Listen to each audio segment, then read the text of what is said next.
Eu estudei bastante sobre a Revolução Islâmica do Irã e acho um processo bem importante, muito interessante por alguns fatores. Ele é muito importante porque. Espera só um pouquinho, gente, que eu acho que está tremendo um pouco. Pronto, tá melhor agora, né?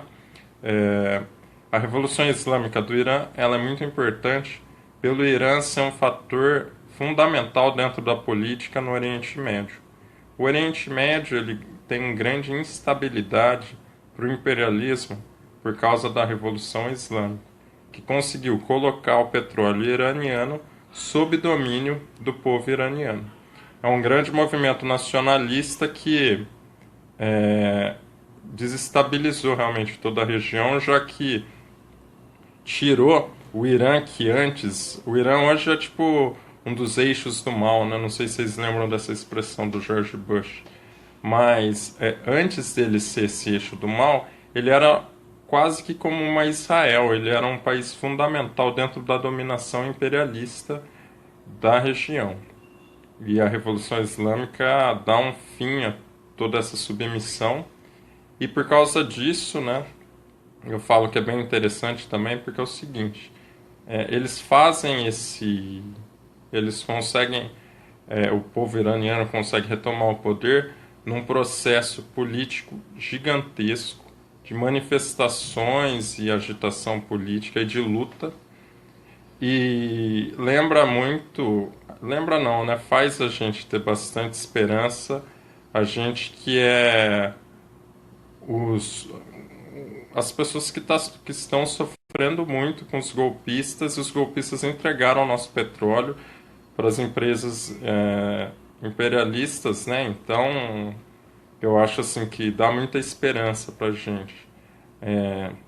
No Irã existia um problema muito grande, que era uma repressão gigantesca, né, numa polícia política chamada SAVAK. E agora eu vou começar realmente a exposição. Se alguém tiver alguma pergunta, por favor, pode fazer aqui embaixo. E vamos à exposição. Bom, a primeira coisa que vocês têm que saber é o seguinte: o Irã ele fica na Ásia e ele é um local muito interessante politicamente por ligar muito o Oriente com o Ocidente. Ele, por causa disso, ele tem uma posição fundamental para várias rotas de comércio, né? Fazendo com que a região ela sempre fosse realmente muito disputada e a soberania do país tivesse sempre em um perigo constante. Por causa disso, né, no século XX, a gente tem um problema que o Irã ele não consegue ter, até a Revolução Islâmica, a sua autonomia. O Irã começa do século XX sendo dividido por duas grandes potências, a Rússia e a Inglaterra, que dividem o país em duas grandes zonas de influência e fazem exatamente, companheiro, olha que bom, exatamente, eu vou chegar nesse assunto porque eu acho que o que fizeram com o Mossadegh é algo muito parecido com a putaria que está sendo feita hoje em dia com o Lula, né? Mas enfim, né? Voltando. O Irã, ele, por ter a localização privilegiada que ele tem, né? Para além do petróleo, a questão do petróleo ela já é da década de 30 para frente, mas vamos lá. No século XIX, no início, dois países dividiram em duas zonas de influência, que era a zona de influência russa e a zona de influência britânica. Esses países eles acabaram utilizando o Irã como local para conseguir várias dominações. Por exemplo, o Irã ele era fundamental em parte da dominação da Índia, né? Por isso, grande vantagem da Inglaterra em ter o Irã como uma zona de influência. Da Rússia também era importante para o sul da Rússia, né? Bom, então vamos lá. Os dois países, né, dividiram o Irã e na Primeira Guerra Mundial, por causa dessa divisão, eles utilizaram o Irã como ponto para atacar o Império Otomano. E, consequentemente, o Irã que não tinha se inserido dentro da Primeira Guerra Mundial, né, ele acaba sendo um campo de batalhas forçado. E ele é invadido e acabam os dois países passando por cima assim, de todo o direito que o povo iraniano tinha. E isso aí gera um problema assim muito grande dentro do Irã, que como consequência também vai fazer com que o movimento nacionalista iraniano ele vá se consolidando com o passar do tempo, ganhando experiência, né? Bom, acaba a Primeira Guerra Mundial e o Irã ele continua sendo palco também de outras invasões, porque é o seguinte, vários países para atacar o sul da Rússia, que tinha passado por um processo revolucionário, né? Só para retomar um pouco de história, a Rússia ela acaba saindo no finalzinho da guerra, por causa da Revolução Russa de outubro. E quando eles saem, né, eles criam um governo socialista e eles conseguem realmente fazer uma grande transformação e colocar o proletariado dentro do poder. Consequentemente, a gente não vai ter dos outros países, né, uma forma de gostar da Rússia e tudo mais. Tanto que os países vizinhos da Rússia, junto com uma coligação de vários países, acabam invadindo a Rússia revolucionária, né, que sofre a invasão de mais de 18 países, por vários locais. A Rússia, na Guerra Civil, né, eles passam por maus bocados. E o Irã ele acaba entrando nesse jogo também porque ele é uma fonte de acesso ao sul da Rússia, né? Então o Irã ele fica realmente bem conturbado. E ocorre que essas conturbações no Irã elas vão se ampliar mais, porque também o Irã ele pela proximidade do Irã com a Rússia, os trabalhadores iranianos eles acabam indo bastante para a Rússia e eles trabalham nos campos de petróleo de Baku. E eles conseguem então ter muita convivência com os russos, acabam fundando por causa disso um partido comunista que em 1929 vai ser um dos fatores chaves para desencadear um monte de greve e uma série de revoltas. E aí é importante explicar para vocês o seguinte, essas greves e revoltas, elas se deram também num ambiente em que o petróleo iraniano tinha sido colocado todo a serviço dos monopólios britânicos. Foi feito um cambalacho daqueles bem loucos, né, do imperialismo, que o imperialismo dá um pouquinho de dinheiro e toma todo o país, com o Irã em 1929. E isso aí, claro, gerou um descontentamento gigantesco na população. Já tinha o Partido Comunista, que conseguiu realmente organizar um montão de greve e conseguiu fazer o país meio que pegar fogo. De modo que as agitações foram muito grandes em 1929 e 30. Tão grandes que foi ilegalizado o Partido Comunista iraniano, né? E a situação da política no Irã para a classe operária ficou muito mal, já que eles tiraram o partido, né? Isso fez com que a população ela não, porque a população ela se movimenta segundo os partidos, né? Não existe movimentação política espontânea, né? Até por isso a perseguição ao Lula, por exemplo, é tão fundamental para evitar que a população se revolte realmente com os golpistas de maneira contundente, né? Bom, mas tudo bem, vamos lá. Depois de entregar o petróleo para a Inglaterra, o Irã ele passa por um processo de modernização, né? Por que eu coloquei aspas nessa modernização? Porque não é bem. A modernização é um país ter tecnologia, ter capacidade de produção e tudo mais. No Irã eles estavam realmente tendo algumas coisas bem, como por exemplo, fizeram uma linha férrea, né? Estavam colocando alguns capitais britânicos dentro do Irã para algumas indústrias, mas nada que fosse realmente desenvolver o país. E isso foi feito com uma foi feito pela Inglaterra, né? Com um empenho muito forte de descaracterizar também a cultura islâmica, né? Até por isso o nacionalismo persa, né, o nacionalismo iraniano, ele tem uma ligação muito forte com o islamismo, né? E é uma coisa que é importante a gente ter isso em mente também, que o Irã ele não é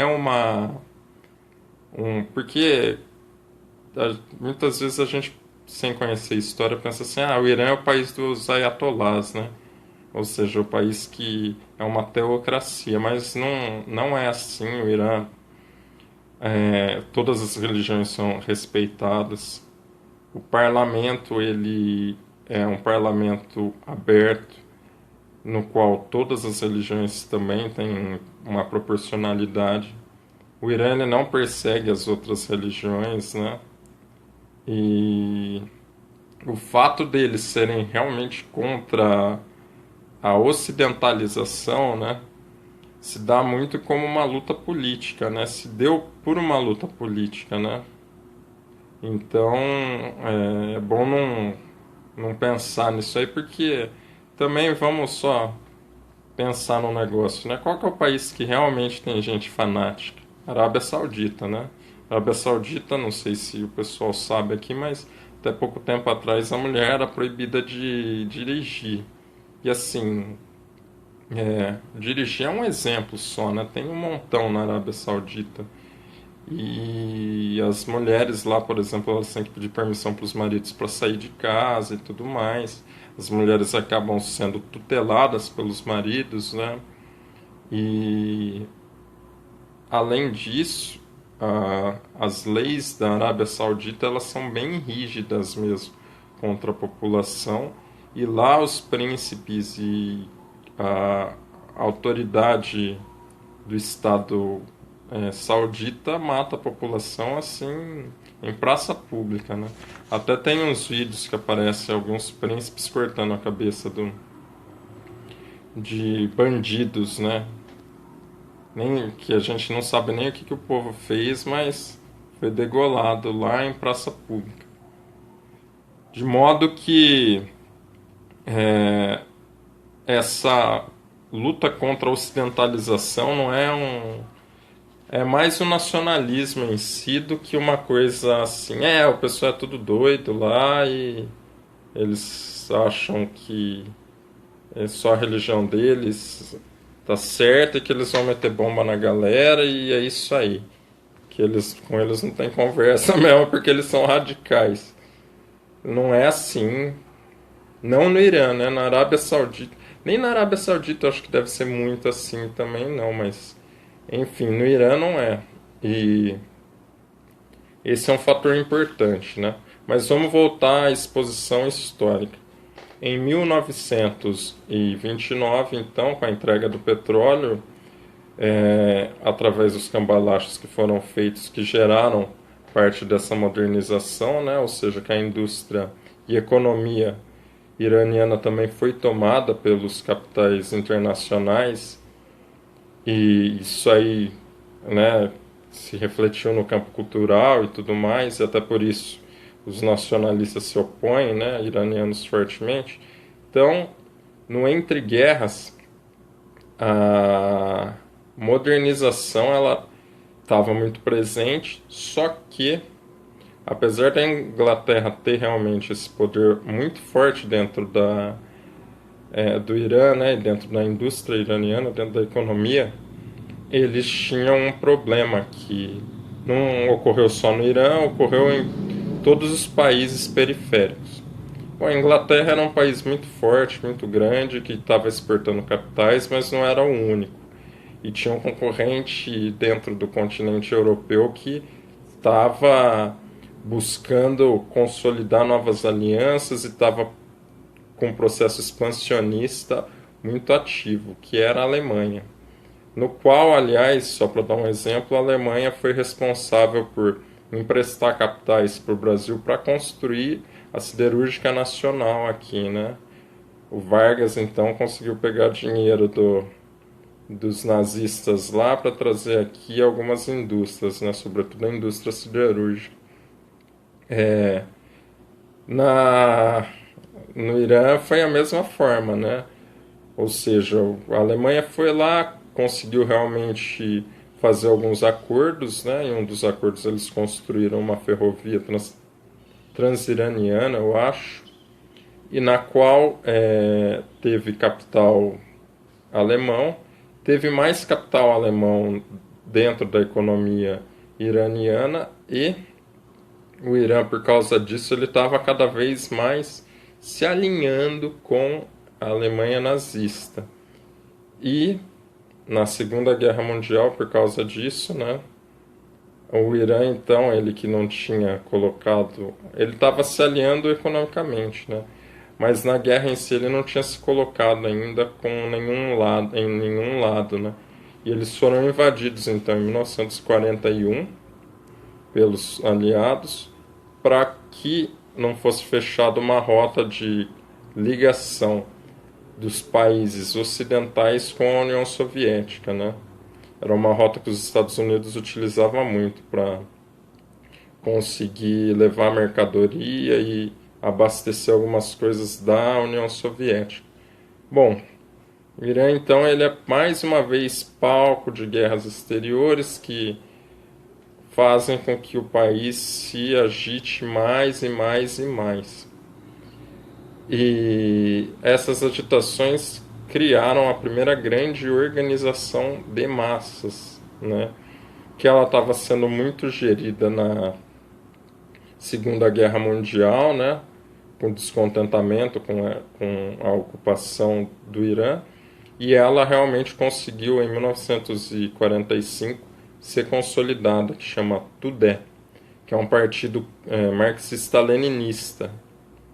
Como ele é um partido marxista-leninista, qual que é a atuação prática deles? O jornal. Então eles tinham muito jornal, eles tinham uma... Por ter muito jornal, eles tinham um diálogo com a população muito forte, uma capilaridade dentro de toda a população. E isso aí tornou, né, a primeira organização de massas do Irã. E essa organização de massas, né, ela pressionou muito só uma coisa, né, que eu esqueci de falar. Quando o Irã foi invadido na Segunda Guerra Mundial, houve no Irã uma mudança de regime, uma mudança de governante, aliás, melhor dizendo. O pai do último Shah, que é o Shah Reza Pahlavi, colocou ali para que ele fizesse um novo governo, né, com outras diretrizes, mas realmente que não fosse um governo autônomo, né? Ou seja, o último Shah, que é o Shah Reza Pahlavi, ele tomou poder, né, na Segunda Guerra Mundial por causa da ocupação, e a política dele vai ser muito de aberturas e fechamentos, né? Ele vai ser um político bem hábil, em certo sentido, de conseguir lidar com a oposição, abrindo e fechando o regime, né? Então, por exemplo, acaba a Segunda Guerra Mundial, eles dão liberdade para todo mundo que estava preso como militante político, e o Tudeh se organiza, né? Por causa disso, consegue uma forte ligação das massas. As massas ganham muita experiência, e por causa disso também, para que ele evitasse um conflito real com as massas e tentasse dar uma enganada na população, o Reza Pahlavi, ele como primeiro-ministro, aceita um cara que é talvez a coisa mais próxima ao Lula que a gente do Irã, né? talvez seja a figura histórica assim mais próxima, que é o Mossadegh. O Mossadegh, ele era um grande nacionalista, ele tinha realmente o apoio do povo e o que ele fez? Ele começou um processo para nacionalização do petróleo iraniano e para realmente recolocar a indústria iraniana a serviço do povo iraniano, muito parecido com o que o Lula estava fazendo, né?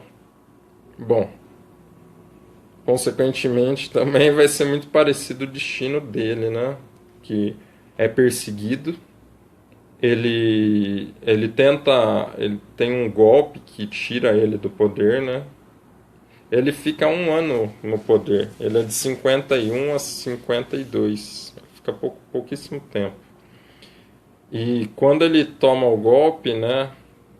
Uma coisa importante a se falar é que ele tentou se contrapor ao golpe, né? Tinha alguns militares a favor dele, mas esses militares foram comprados pela CIA.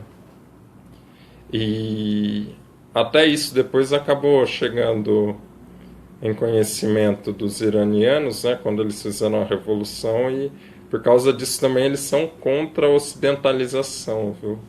Porque eles sabem que se vacila que o pessoal parece bonzinho e tal, chega de mansinho, né? Aí quando vê, já a CIA está no seu país. Por causa disso eles têm o olho bem aberto lá, né, até hoje. E por causa disso também eles estão há 39 anos, uma revolução vitoriosa, que hoje teve bastante manifestação lá já, e na qual depois eu vou repassar esse vídeo, ele vai ser retransmitido, e nessa retransmissão eu vou colocar também vários documentários e algumas coisas, né? Fazer tipo um pequeno especial em homenagem à Revolução Islâmica do Irã. Mas vamos lá, o Mossadegh, ele acabou sofrendo o golpe. O golpe, ele é brutal, brutal. E eles realmente voltam, muito parecido com o golpe daqui, né? Eles voltam toda a economia para fora. Então, o petróleo que era nacionalizado, eles entregam tudo. A economia que o Mossadegh estava tentando realmente nacionalizar e ampliar, industrializar o país, eles voltam tudo para trás, né? E acaba que essa figura histórica bem importante, ela foi perseguida, mas ela deixa uma experiência histórica muito forte dentro do povo iraniano, né? O povo iraniano consegue ganhar muita consciência de que o imperialismo vai boicotá-los assim ao máximo possível e que realmente o diálogo com o imperialismo é uma coisa quase que inviável, né? Essa é a importância do Mossadegh, né?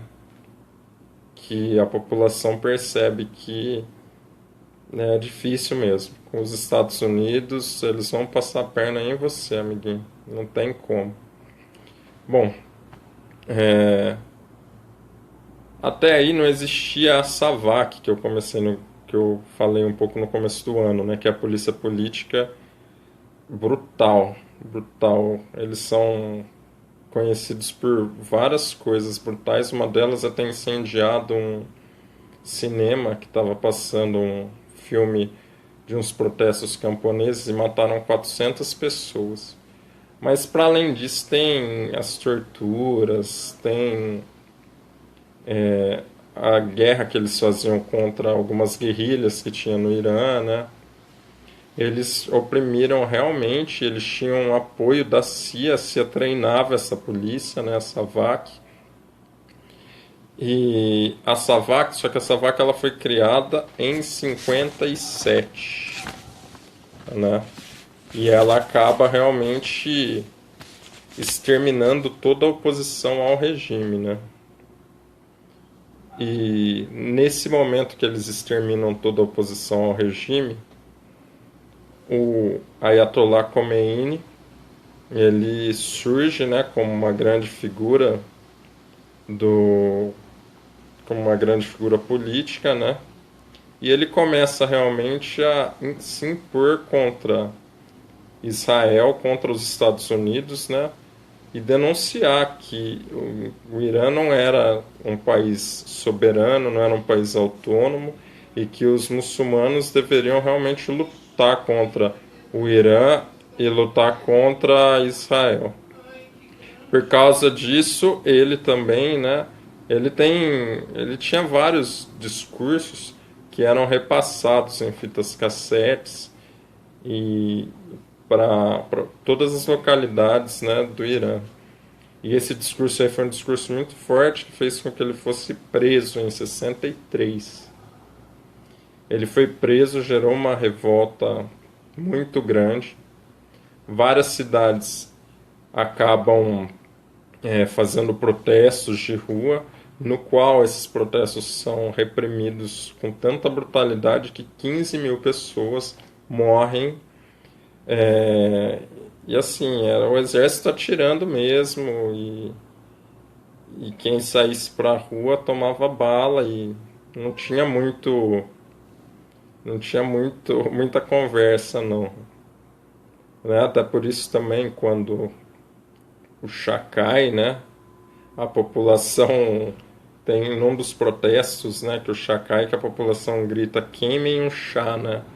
Ou seja, a população se pegasse o chá mesmo queria realmente botar ele na fogueira, né? Mas a população fala isso também porque foi no protesto feito um dia depois do incidente que eu comentei com vocês, que a Savak queimou, botou fogo no cinema, né, e matou 400 pessoas. Mas vamos lá.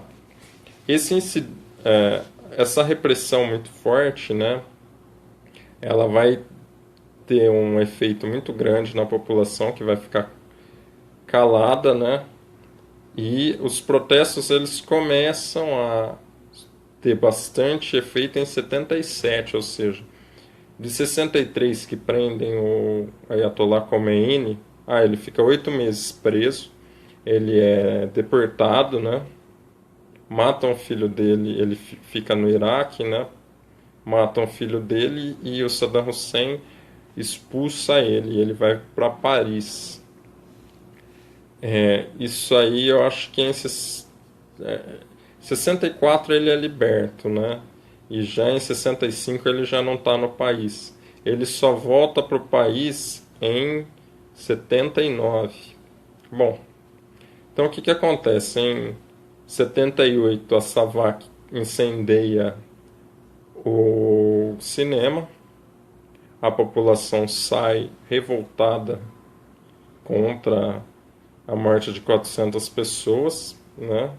Saem 8 mil pessoas na rua e essas 8 mil pessoas encontram um exército feroz, hiper feroz. Foi uma sexta-feira que é conhecida para os iranianos como Sexta-feira Negra. Então, a população dos 8 mil que saíram marchando em Teherã protestando, só 4 mil voltaram para casa. Eles mataram metade da população. E eu vou passar, nos vídeos vai ter algumas cenas disso aí, mas era tão brutal a repressão que a população protestando na rua recebia tiro até dos helicópteros que estavam passando por cima do protesto, né, dos manifestantes, metendo bala realmente em todo mundo. Bom, isso aí, o que aconteceu em 78, né, que teve esse pau aí, a população ficou mais revoltada ainda, ficou muito, muito, muito nervosa e começou a sair na rua com força, força, força, até que em dezembro realmente já não tinha, de 78, já não tinha mais possibilidade do governo se manter, né? Mesmo os Estados Unidos que apoiaram o Shah até quase que o último momento, viram que a situação estava inviável e fizeram o quê? eles meio que tiraram o apoio, assim, mas também depois, quando a gente estuda na história, eles só deixaram, porque também eles não poderiam fazer nada, né? Eles deixaram o governo cair sem se intrometer, porque o Shah pediu ajuda dos Estados Unidos para evitar a revolta, que não teria como ser evitada também, que eram milhões de manifestantes contra a ditadura do Shah Reza Pahlavi. Bom, no final de 78, então, eles conseguem, já em dezembro, ter as manifestações gigantescas. Eles tomam um montão de prédio público, um monte de local do exército. E em janeiro, o Shah vai embora, né? Ele pega o aviãozinho dele e vai embora. E no finalzinho do regime, que o Shah já tinha ido embora, há alguns conflitos, mas eles já estão... O governo já tem tão pouco poder e o Shah já foi embora também, que o negócio acaba sendo muito rápido e a população consegue realmente tomar no dia 10 todas as instalações militares, todas as instituições governamentais, toma tudo. A população fala, é tudo nosso, e já era. De modo que no dia 11 eles conseguem proclamar a República Islâmica do Irã, que é proclamada em cima muito do nacionalismo, né? Um país realmente com soberania, né? A imprensa, para enganar a cabeça das pessoas, fica falando de teocracia, teocracia, teocracia, sendo a religião realmente, a religião lá é importante, mas não é o que guia as ações do governo e não é o que realmente coloca os rumos da política local lá. A política lá ela é baseada na autonomia do povo iraniano contra os ataques que eles sofrem, que são vários, né? A gente vê depois de um ano da Revolução Islâmica, os Estados Unidos, o imperialismo, eles dão armas e dinheiro para o Saddam Hussein para atacar a Revolução Islâmica e fragilizar. Eles queriam acabar realmente com a Revolução Islâmica. Acontece que, como era uma revolução popular, né, e tinha um apoio extremado das pessoas, a população iraniana pega em armas e consegue, mesmo no começo, estando totalmente desorganizada, consegue repelir os ataques e consegue colocar a Revolução Islâmica em uma fase de estabilidade. Bom, tudo isso é a história da Revolução Islâmica, né? Que é muito interessante e mostra a história da soberania de um povo, na qual a gente precisa trilhar ainda esse caminho, né? E a gente vai conseguir, né? Os iranianos, essa é a grande lição talvez de hoje. Os iranianos, eles conseguiram derrubar Savak e conseguiram derrubar uma das maiores ditaduras, né? Eles falam, é duro falar isso aí, mas falam assim, de um regime que tinha 2.500 anos de monarquia, mas nenhum regime durou 2.500 anos, né? Tirando o comunismo primitivo e, sei lá, talvez o regime escravagista da antiguidade clássica, né? Que era o sistema produtivo escravagista. Mas, enfim, apesar deles falarem isso, era uma ditadura fodida.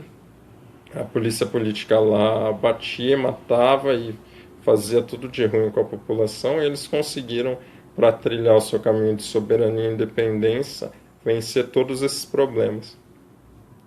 Então, eu estou aqui para explicar isso, né? Espero que todo mundo tenha entendido bastante coisa, espero que tenha sido uma aula boa, uma exposição boa para todos, né? Esse vídeo ele vai ser repassado TV Unesp Livre, e vocês vão ver alguns documentários, algumas outras coisas que eu utilizei muita coisa, né, eu estudei bastante sobre esse tema, né? E só dá esperança pra gente, realmente, né, saber que o povo iraniano conseguiu ir para as ruas e conseguiu derrubar o governo. E saber que as manifestações elas começaram com 8 mil pessoas, né? A gente vai para cima dos golpistas mesmo, e assim como os iranianos trilharam um caminho e venceram, nós vamos trilhar esse mesmo caminho.